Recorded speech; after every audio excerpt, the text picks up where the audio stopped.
தன்னை வென்ற ஒருத்தனால மட்டும்தான் இந்த தரணியவே வெல்ல முடியும் அப்படின்னு நம்ம முத்தமிழறிஞர் கலைஞர் சொல்லியிருக்காரு.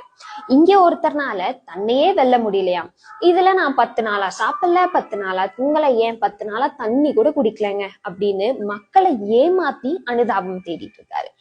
ஒரு தலைவன் எப்பவுமே தன்னை ஒரு நிலைப்பாட்டுல வச்சுட்டு தனக்கு கீழே இருக்கிற 2ஆம் கட்ட தலைவர்களாகட்டும் இல்ல தொண்டர்களை ஆகட்டும் மிகச்சிறந்த முறையில வழி நடத்தணும்.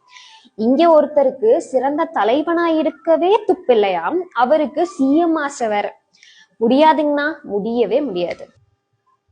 இந்த மேடம் ரொம்ப நல்லாவே தமிழ் பேசுறாங்க.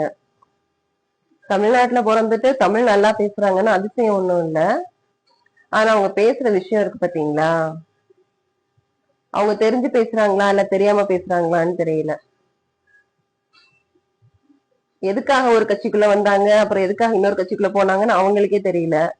ஆனா அவங்க ஒரு கட்சியோட தலைவனை பத்தி என்னென்ன பேசிட்டு இருக்காங்கன்னு. தலைவனா இருக்கவே துப்பு இல்லைன்னு எதை வச்சு சொல்றாங்க இவங்க?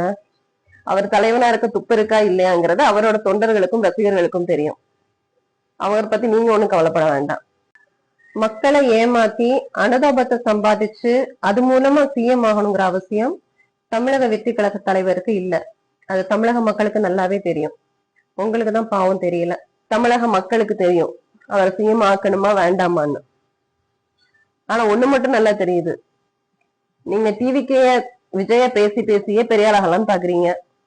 பண்ணுங்க பண்ணுங்க.